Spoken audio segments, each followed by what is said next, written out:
Hello everyone, I'm Mitesh Patel. Welcome to you this What You Want channel. Today I'm going to discuss about the input output management and device controllers.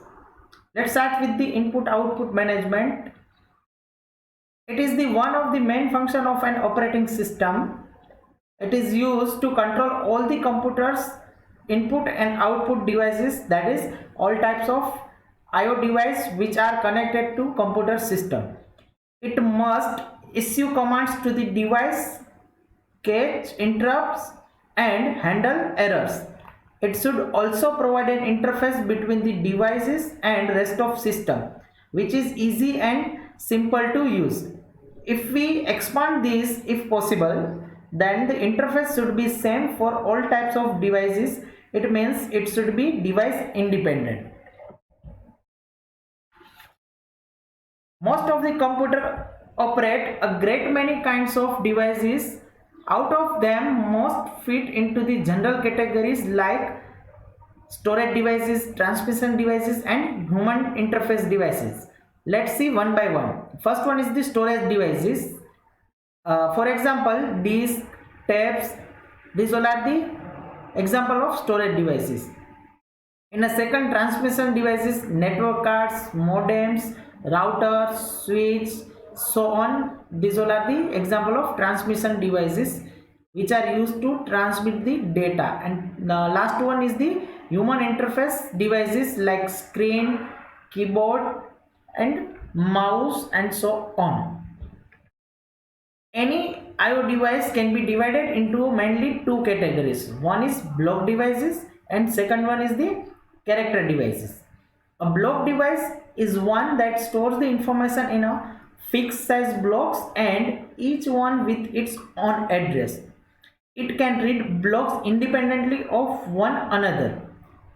Disks are the most common block devices and common block size range from 512 bytes to 32768 bytes for the block devices. Everyone agrees that a disk is a block addressable device because no matter where the arm currently is, it is always possible to seek to another cylinder and then wait for the required block to rotate under the head. Let's take another example. Consider a tape drive used for making disk backups. Tapes contain a sequence of blocks. If the tape drive is given a command to read block end, it can always rewind the tape and go forward until it comes to block end. This operation is analogous to a disk doing a seek, except that it takes much longer. Another type is character device. It delivers or accepts streams of characters without regard to any block structure. It is not addressable and does not have any seek operation. Mouse, printer, network interfaces and most other devices that are not disk like can be seen as a character devices. This classification scheme is not perfect. Some devices just do not fit in any categories. For example, clocks. Clocks are not block addressable nor do they generate or accept character streams.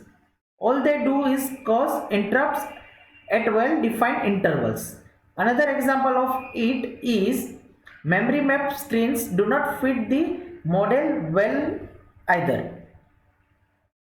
We have a large variety of IO devices and it covers a huge range in speeds to perform well over many orders of magnitude in a data rates.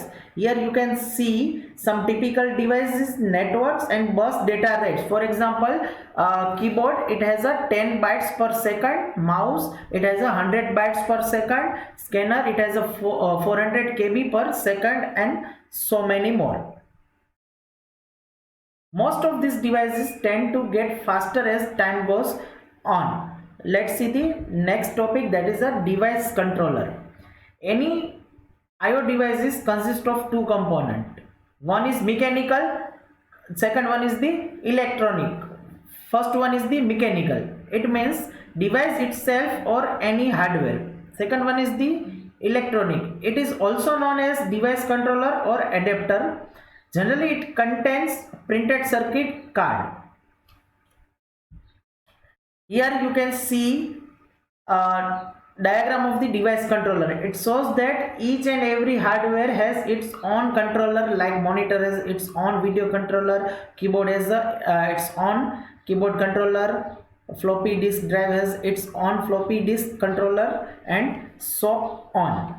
The controller job is to convert the serial bit streams into a block of bytes and perform any error correction if necessary.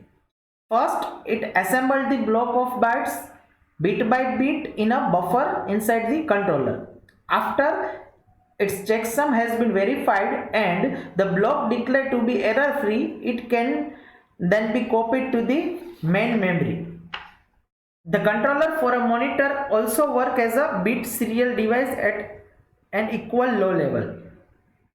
It reads bytes containing the character to be displayed from memory and generates the signal used to modulate the CRT beam to cause it to write on the screen. That is all about the monitor controller.